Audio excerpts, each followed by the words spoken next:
What I'm going to show you is how a real professional futures trader structures his desk, why there are so many screens, what each one is actually used for, what actually matters in live trading conditions, and what most retail traders completely misunderstand. Hi, I'm Peter at Axia Cyprus on our trading floor here.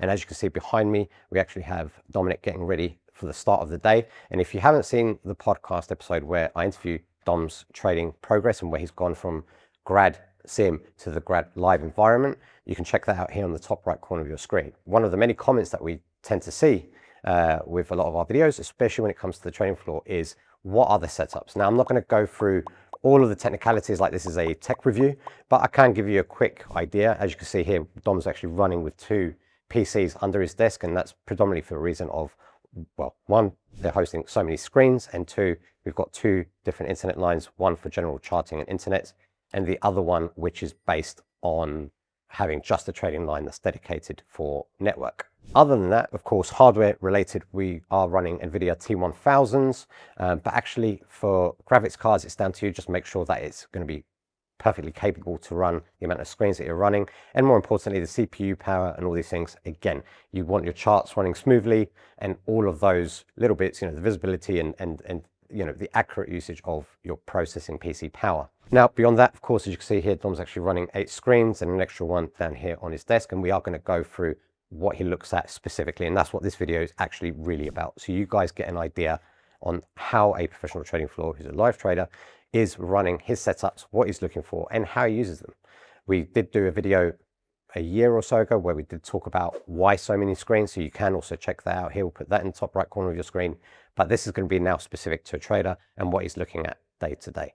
All right, Dom. So first things first, I want us to really basically go through, or I want you to take us through what we're actually looking at here, because to the average Joe, the guys who are at home, they may be working on 1 or 2 screens. This might seem a little bit, too much for them, at first glance. But talk us through what you're actually looking at here, what's on each screen, and what purpose does it do for you during the session. Okay, so there's quite a few things to go through. So obviously, main things first is our main ladders in front of us. So this is where I will have my eyes on most of the day. So for example, the main markets at the minute that we're looking at, I'll have on this screen. This will rotate a lot. For example, soybeans is now on the screen ZS. So with the Chinese theme recently, I've moved soybeans over. So we got Brent, BTP stock. So all around US markets. We've got cable, for example, with the Starmer Burnham situation. Yen because of interventions. A various amount. So these are the main markets where if I see a headline, it's probably going to be one of these markets. And then these two here to the left and to the right, these are like your other markets. So I've got my FX, I've got a bit of agriculture, so cattle, corn. And then down here, we've got a few bonds, US bonds, European bonds, a mix. Don't often trade these, it's mainly just these, the front. And then obviously these pretty self-explanatory. I've got my main charts here. So I don't like to keep these two clustered. I just like to keep it plain simple. Just chart, moving average, volume, delta, just so I can quickly see, is there a move? And if so, what's delta, what's volume? Am I staying in this? This is like almost management. So I'll execute on here and I'll rush straight to here just to see, okay, are there levels, technical levels, whatever. So these are our main charts, which I'll be looking at, which are pretty similar to the ladders. So if you notice Brent, BTP, whatever, just so I know where we are on the day. So these are 15-second charts. So these are quite short time frame because I just want to know if oil's blipped, I want to know how far it's blipped and is it a noticeable news move? Because I'm predominantly news. I want to know how far we blipped. Is it news? And if it is news, how much am I paying on? That's a big one. And then you should see in the bottom right, these were more general chart books. So we got European bonds. Again, the same markets, just on a higher time frame. So I've got all these on a 60-minute graph. Just so if I'm in a big trade, I need to know what are decent hourly levels that I need to be looking out for. What have we done in the last 2 days? What we're pricing like. I can see Brent's up to $5 in the last few days. So I'm now a bit wary on, the escalatory and de-escalatory side. It's just, I think at the start of the day, just seeing where every market is, it's just good context to where you are. And then we've got up here financial juice. These are kind of just like a general screen. It'll change around. So, just a calendar, what speakers have we got on the day, date or whatever. Notion, which I'll log all my trades under, so prep debriefs, and then if I've taken a trade and it comes with a headline, I'll just snip it under here, just so I can look back on the weekend and say, okay, what trades did I take? What did I do well, wrong, whatever. And then going into more central, so this is Delta One. So this is Trump. Whenever Trump tweets, I will get a fresh tweet come up on the screen. So I always refresh it after every Trump tweet, just so it's fresh. So for example, you'll see this. So Trump, speaks about energy. So by me having that cleared, I can see straight away that, right, Trump's tweeted, all eyes focused. Scenarios just above it, I like to refresh these at every turn of the hour. So I know that if I see a headline at the turn of the hour, okay, what do I want to hit? What size? Almost envisioning the trade, oil blipping off the screen. That's very important for me to have quite central, just to keep myself grounded in, where I am on the day. And then top middle, because I am a news trader, this is going to be majority news. So I've got Delta One across here, highlights. So like orange will be US, China, blue will be general, like all across the world, countries. So I'll have my articles here. So whenever someone posts an article, like Al Jazeera just posted 5 minutes ago, I will get a summary of the headline. That'll be really quick. And then these will be my trades, so like important spokesmen, so like Zelensky, like journalists like Laura Norman. These will be like Iranian media, a various amount of things. But if someone tweets here, again, I've got an alert on my headphones to go, basically someone's tweeted here. So again, I'm all eyes on here. It could be a trade. This is general, so it'll be a Telegram, Twitter. This will just be general, so this will flow through. As you can see, it's flowing through very quick. So those are the 8 screens, which we generally give, all of our grads. But I see you've also got there wasn't enough room. So so this is Teams where me and the guys speak, just run through scenarios, what we're thinking on the day, and then a main part is Twitter again, where I do majority of my research, which is literally just going through your For You page. So I've got a very selected and targeted For You page, which just gives context, analysis, different ideas, which I'll just scroll through this and I'll get probably about 50 to 60% of my scenarios from Twitter. You just get a feel of what literally the participants are thinking. So it's a good gauge, really good gauge. Good. So not only now have we just gone through what you have on your screens, you've actually correctly as well, you pointed out that you're primarily a news trader. So of course this is very, very distinct and unique to you and how you've been evolving over time as well. So this is not something that when you first sat on the desk, this was your layout. Yeah, and judging by that laugh from you, I know how many times you've of course had to refresh this, change different ideas. You've got to kind of figure out what works throughout this whole journey and process, right? So one question that I want to lead on to with that is, what would you say is maybe the last change or the most important change that has been for you, having all of these screens and all these different layouts, your ladders, your news terminals, DB, Delta One, your charts, etc., and your research? What has been the biggest change that you found has completely changed your game, in terms of how you trade, how you execute, how you plan, how you process? It's a good point. I think a couple of things. I've played around with my ladders so much. So you'll notice, for example, I have just 9 ladders all full. Like I've tried, short ladders like 1, 2, 3, 4, just as like tight pads. That's what you've got kind of here. Yeah, similar to here. It was like this. It's just, so I can see everything on one screen, which I thought, this is great. If something blips, I'll be able to see it, no problem. But it was just so much noise. And I've just slowly, gradually gone from like 4 stacked ladders.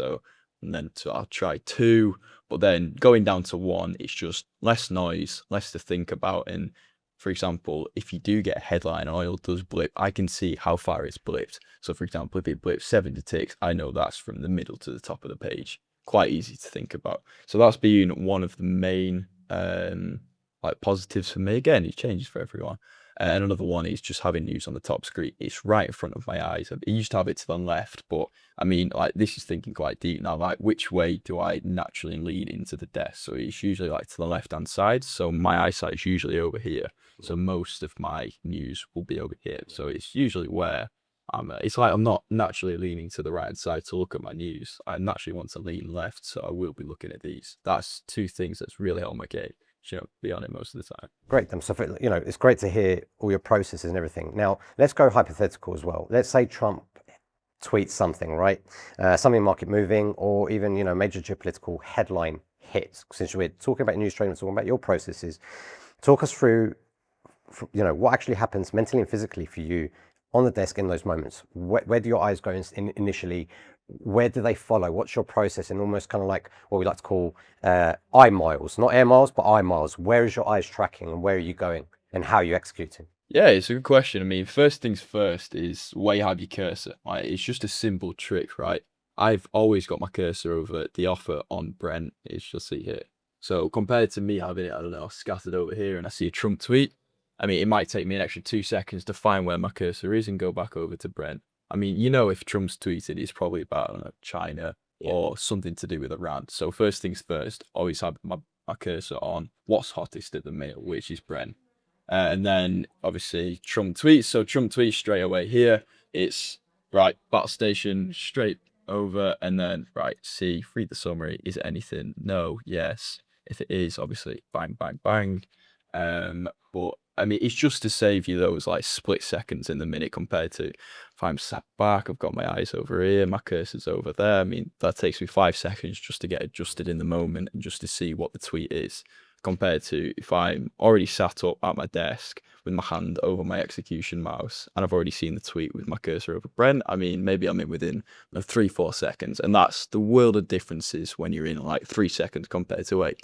That's like, I don't know, maybe 80 ticks in Brent, which is obviously a lot when you add up. Exactly, because being a news trader for yourself, not even seconds, but milliseconds can count. Many comments on the videos were always, why do the traders have so many screens? And it's not about more screens, more P&L.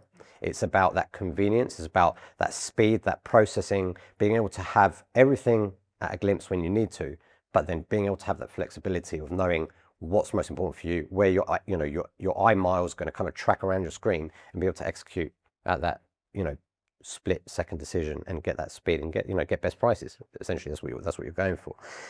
Incredible. Just the last couple of questions, because I don't want to take too much time, because I know we're in the morning session. I know we need to still do a prep on the floor. But what's something that you would say, the traders at home, massively overcomplicate when it comes to setups? Yeah, I mean, I think it depends what kind of trader you are, Like, if you're not a news trader, I'm not going to tell you to have, all these different news terminals open, to have your cursor over Brent. I mean, it really does.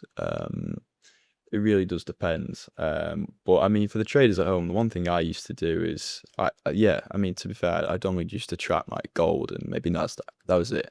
I'd just be completely oblivious to everything else. So I think it's at least important to know what's going on. Or maybe you're just at least aware of a few of the markets. So maybe you've got, I don't know, maybe you've just got gold and S&P up. So maybe I'd Brent into your game, or maybe I'd an FX pair, just to know like what's going on, because that could affect your market overall.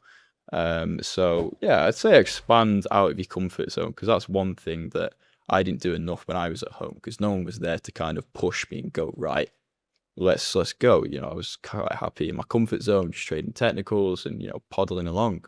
And that's part of the Axia ethos, right? We're always pushing to grow those edge domains that you guys are all working on. Especially being on the desk, you have that that availability, all the markets and everything else that you have in front of you. But what's one thing about working on a real trading floor that genuinely changes the way you operate compared to how you used to trade at home? I mean, it's the guys on the floor. It's the guys on the floor which constantly push you each day. Yeah. There's a huge difference to, I mean, I go back to being in your comfort zone at home, doing what you can. But I mean, being out on the floor, just getting these like small ideas. Like I had no idea. It's like you don't know what you don't know. I think is the big one. Like I had no idea that you put your cursor over Brent. I mean, it saves you 2 seconds. I didn't even think about that. Yeah. Or I don't know, maybe it's having TT on Edge instead of the app, because it slightly makes you feel a bit quicker. It's just those like small increments that you add into your game. And then I've added those. I mean, it's been nearly a year now. I must have added hundreds of those. And you just do those like small tweaks just day by day, which just like, you like to talk about 1% a day. It literally is 1% a day. So, I mean, that's been a huge difference. I mean, I couldn't have this, so, to be honest. But yeah, I mean, just picking up those small 1% improvements from the guys on the floor is That is bit. So that extended cognition that we keep talking about, that cross-pollination of the minds of the guys all on the floor, the preps, the discussions, the event preps, the reviews, the workshops that the guys do as well. Yeah, exactly. At the end of the day, the setup itself isn't the edge. The edge is still the trader, their preparation, their process, and of course, their ability to make decisions under pressure. The setup just supports, of course, that process, but hopefully this has given you a more realistic picture of what a professional trading environment and desk actually looks like day to day.